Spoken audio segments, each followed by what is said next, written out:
लेकिन अपने नेम से, अपने टेम से कभी चूक ना करो। चाहे तुम्हें और लाख कामों के लिए टाइम निकाल लेते हो, प्रभु भक्ति के लिए टाइम क्यों नहीं निकालते? और उसमें अगर तुमने एक बार भी थोड़ी सी ढिलाई दिखाई और निर्बलता दुर्बलता तुम्हारी साबित होगी तो मन तुम्हें फिर नहीं फटकने देगा, फिर आगे नहीं बढ़ने देगा। लेकिन अगर इन चीज़ों का होना भी जरूरी है। कभी कभी जीव के लिए बाधाएं नाम के जपने में, अभ्यास के करने में आनी चाहिए।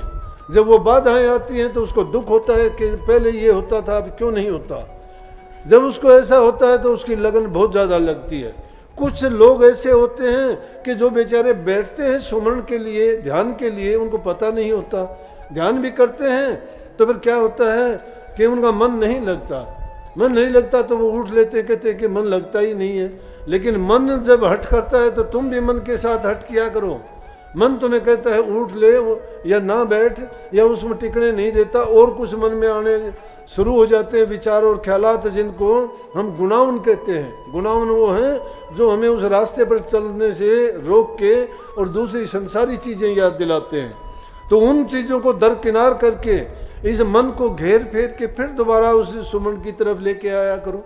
या कुछ लोग ये कह देते हैं कि जी बैठता ध्यान में हूँ, लेकिन उसके बाद में पता नहीं नींद आ जाती है या ध्यान होता है या क्या होता है, फिर उठता हूँ तो मैं सोचता हूँ क्या तेरी कि मुझे तो नींद आ गई। मैं कहता हूँ ये चिंता करने की ज़रूरत नहीं। जब नाम के अभ्यास के लिए तुम बैठ जाते हो और तुम्हें नींद आ जाती है, तुम्हारा सारा समय वो ध्यान में गुजरता है। जब भी जो इंसान ये सोचता है मैं कुछ नहीं करता हूँ, इसका मतलब वो सब कुछ करता है, क्योंकि उसको पश्चाताप है कि मुझे जो करना चाहिए वो नहीं करता। क्या नहीं करता कि मैं नाम नहीं जपता, मैं गुरु का चोर हूँ, नाम का चोर हूँ, मैं अपने मन के कहे में चलता हूँ, मैं मनमुख हूँ, गुरुमुख नहीं हूँ। ये बातें जब उसके मन में आती हैं तो समझो कि उसकी तो लो तो नाम की तरफ ही लगी हुई है। वो तो अब भी अपने मन को हराने की कोशिश करता है। अब भी उसने गुरु को, नाम को, उन चीज़ों को ही सन्मुख रखा हुआ है। वो चीज़ें उसको पश्चाताप है। जिसको मन में ऐसा पश्चाताप आता है समझो उसको सच्ची लगन लगी हुई है। और जब लगन जिसको लग जाती है तो वो निश्चित रूप से अपनी मंजिल को जरूर पाता है। उसको रोकने वाला टोकने वाला कोई नहीं होता। तो ये चिंता ना किया करो। और ध्यान में बैठते हो, आलस आता है, निद्रा आ जाती है, निद्रा नहीं है वो। ध्यान के भी अलग तरीके हैं। जब भी उठोगे तुम्हें पता ही नहीं होगा कि तुम्हें पता नहीं था कि नींद थी, तुम्हें पता नहीं ध्यान था, तुम्हें पता नहीं स्वप्न था, तुम्हें पता नहीं जागृत अवस्था थी। अरे जीव की तो 3 अवस्था है, जागृत है, स्वप्न है, सुषुप्ति है। और तुम्हें उसमें किसी भी अवस्था का पता ही नहीं है क्या अवस्था रही तुम्हारी उस टाइम में। इसका मतलब है कि तुम्हारी वो शून्य समाधि थी, क्योंकि तुम जिस मकसद को लेके बैठे थे उसी मकसद में तुम चित्त हो गए, शून्य हो गए। तुम उसी में शून्य हो जाना ही नाममय हो गए, उसमें लय हो गए। जब नाम में तुम इतने ओतपोत हो जाते हो तो ये धोखा करने की जरूरत, मन में धोखा देने की या ये करने की जरूरत नहीं है कि भ्रम करने की कि मैं कुछ नहीं कर पाया। अच्छी चीज़ है, पश्चाताप रहता है उसके पीछे। जितना पश्चाताप रहेगा आपको आगे बढ़ने के लिए कहेगा। लेकिन इनके साथ साथ अपने नियमों को, जो हमारे इस मत को चलाने वाले स्वामी जी महाराज थे, सूरज शब्द योग को इतना सरल करके बताया, लेकिन उनके साथ जो नियम बताए उनका भी पालन करो। बसंत पंचमी का मतलब यह है कि इस बसंत ऋतु तो क्या ये मनुष्य का शरीर मानो, और पंचमी जो 5 चोर हैं उनको हराने का प्रयास करो।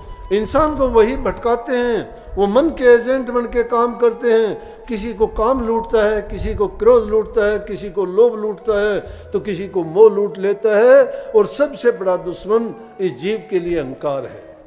अहंकार किसी भी चीज़ का होता है, किसी को धन का होता है, किसी को बल का होता है, किसी को पद का होता है, किसी को कुल का होता है, किसी को ऊंची जाति का होता है। इसीलिए सतगुरु के सामने जाके बलिहार जाना। क्यों कहीं कभी सामने बलिहारी गुरुदेव की जिन दिया भरम गढ़ तोड़। अरे उस गुरु के बलिहार जाओ, उस गुरु के सामने अपने सब बलों को हार जाओ। ना धन का बल, ना जाति का बल, ना शरीर का बल, ना मन का बल, ना बुद्धि बल। इन बुद्धि बलों को, मन बलों को, धन बल को, इनको सब बलों को गुरु के सामने जाके अपने आप को कंप्लीट सरेंडर कर दो, समर्पण कर दो गुरु के। गुरु के समर्पण करने का मतलब बताया तो जाता है कि गुरु के जब समर्पण होते हो तो तुम्हारा तन, तुम्हारा मन, तुम्हारा धन तुम्हारा नहीं है। इन सारी चीजों को गुरु की आज्ञा के बिना अगर तुम बरतते हो, करते हो, तो वो नादानी है तुम्हारी। उन चीजों को करने के लिए गुरु की आज्ञा जरूरी है। गुरु की सलाह और मशवरा करके उन चीज़ों का अगर प्रयोग करते हो तो तुम्हें कभी भी उसका दुख नहीं होगा, तुम्हें तकलीफ नहीं होगी, तुम्हें भटको नहीं गे, अपने रास्ते पे रहोगे और धीरे धीरे करके तुम अपनी जिस रास्ते पे चले हो उसमें बढ़ते ही चले जाओगे, बढ़ते ही अच्छे आगे से आगे बेहतर होते चले जाओगे। लेकिन कम से कम आदत डालो। मुझे दुख होता है इस बात का कि इन चीज़ों को तो बाहरी चीज़ें जो संसारी चीज़ें खूब मानते हो, और इस युग में ये चीज़ है भी आवश्यक कि जब इतनी बुराइयों को आपने त्याग दिया कि देखते हैं खुशी होती है इतनी संगत में कि लाखों लोग जिन्होंने हुक्का बीड़ी का त्याग कर दिया, शराब कबाब तो दूसरी चीज़ें हैं, इन बुराइयों को तो आपने त्याग दिया, लेकिन छोटी मोटी जो और बुराइयां हैं उनको भी अगर त्याग दो और सिर्फ नाम का सुमन मात्र कर लो तो भी तुम्हारा कल्याण है। इस युग में नाम का, कलयुग केवल नाम आधारा, सुमर सुमर नर हो गए पारा। कलयुग केवल नाम का ही आधार है, और दूसरे जितने भी साधन हैं जीव करते हैं, भटक जाता है जीव। सत्संगियों के लिए मैं बताऊं कि है तो ये कि जिन्होंने सतगुरु को पहचान लिया, जिसको सत्य ज्ञान मिल गया, जिसको ये पता है कि और चीज़ें दुनिया के आडंबर हैं, ये लौकिक भक्तियां हैं, जीव का कल्याण नहीं कर सकती।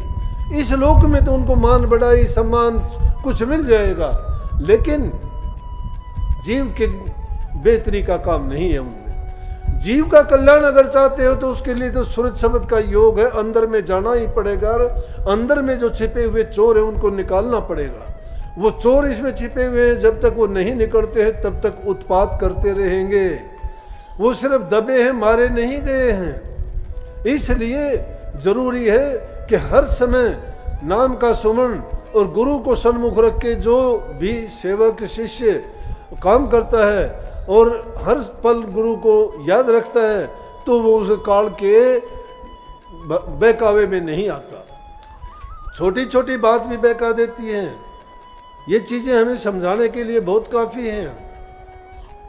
राजा परीक्षित को श्राप मिला था कि तुझे सांप डस के खाएगा, तेरा अंत हो जाएगा। सुखदेव मुनि जो गर्भ से त्यागी थे, वो राजा परीक्षित को कथा सुनाने के लिए आए और 6 दिन उनको कथा सुनाते हुए हो गए, लेकिन राजा परीक्षित का डर नहीं निकला। मौत से वैसे ही डरते रहे, दिल का भरम नहीं निकला। सुखदेव मुनि ने पूरे अपने जोर शोर से 6 दिन तक पूरी कथा सुना सुना के उनके अज्ञान का नाश करना चाहा और उनको ये बताना चाहा कि जीव का आखिरकार ये इस काल देश में ही बंधा हुआ है और इस काल देश से ये निकल जाए इसके लिए उतना ही अच्छा है। इसलिए उसके कल्याण के लिए रोजाना उनको नई से नई चीजें रूह के कल्याण के लिए बताई, लेकिन नहीं समझ में आई। आखिरी दिन उनको कहने लगे कि राजा परीक्षित सुन। कहने लगे हाँ जी बोलो। बोले कि एक बार एक राजा था, वो राजा शिकार के लिए गया। शिकार के लिए गया तो जंगल में जाके रास्ता भटक गया। राजा परीक्षित बड़े गौर से सुनता रहा। बोला हाँ जी। बोला कि जब रास्ता भटक गया तो उसको कहीं कुछ दिखाई नहीं दिया, एक झोंपड़ा दिखाई दिया, उस झोंपड़े में गया। झोंपड़े में जाके देखा तो एक बहेलिया जो बीमार हालत में था वो उसमें बैठा हुआ, और उसमें बैठा हुआ एक तरफ उसने अपना पखाना करने की भी जगह उसी में कर रखी। उसी में बैठा है, उसी में पखाना करता है और उसी में बैठे बैठे वो रहता है। और वहाँ जाके राजा उससे कहता है कि मुझे रात गुजारनी है यहाँ पे। वो बहेलिया कहता है उसको नहीं, यहाँ रात नहीं गुजारने दूंगा तुझे। मैं बहुत लोगों को इस तरह से पनाह देता आया हूँ, बहुत लोग मेरे पास आते रहे हैं इस तरह से और उनको मैंने पनाह दी, लेकिन रात बिताने के लिए मांगते हैं लेकिन सुबह को वो यहाँ से निकलना ही नहीं चाहते।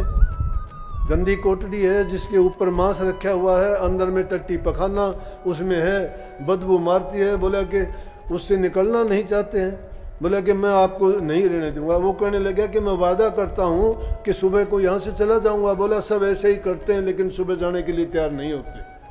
लेकिन जब उसने ज़्यादा आग्रह किया तो उसने इजाज़त दे दी कि चलो रहो। बोले अगले दिन सुबह उठा तो राजा ने भी वही किया, उससे कहने लगा मैं तो यहीं रहना चाहता हूँ, मैं नहीं छोड़ना चाहता, मेरा मन लग गया इसमें। बोला कि बोल राजा परीक्षित। बोला वो क्या राजा था, बेवकूफ़ था वो तो। बोला कैसे? ने बोला उस गंदखाने में क्यों रहना चाहता था? टूटी फूटी झोंपड़ी है, उसमें गंदखाना एक तरफ है, ऊपर उसमें मांस है, और फिर उसमें क्यों रहना चाहता? और राजा बादशाह ऐसा आराम की जगह रहने वाला, और वहाँ पे उसने क्यों ऐसा किया? ये उसकी जिद ने बोला नाकाम थी। बोला कि लेकिन वो राजा कौन था? सुखदेव मुनि जी से कहने लगे। बोला कि वो राजा तू है। बोला मैं कैसे हूँ? बोला इंसान और है क्या? इंसान है क्या? सब इंसान इस गंदी कोठरी में यूं ही रहना चाहते हैं, इसको छोड़ना नहीं चाहते। तू भी शरीर से बाहर नहीं जाना चाहता, जबकि तेरा दिन आखिरी वक्त आ चुका है, और तू कहता है कि मैं शरीर को, ये हार्ट का पिंजरा इसमें है क्या? ये रूह बेचारी कैद है, इसी में गंद खाना भरा है, इसमें मांस मिट्टी ऊपर रखी हुई है, झोंपड़ा है ये। इस झोंपड़े को तो आग ही लगानी पड़ती है, लेकिन रूह तो यहाँ कैद है इसमें। और ये बात सुनी राजा परीक्षित का भरम जाता रहा, और वो 7वें दिन तैयार हो गया कि अब मैं निर्भय हूँ, अब मुझे कोई परवाह नहीं, अब मैं इस दुनिया को छोड़ देना चाहता हूँ कि वाकई में ये रूह इस दुनिया में दुखी है, कैद है। ये तो जिस प्रकार से दूसरी योनियों में, गंदी योनियों में जीव रहते रहते उसको ये उस योनि का ये आनंद और मजा आना शुरू हो गया, वो उसको छोड़ना भी नहीं चाहता।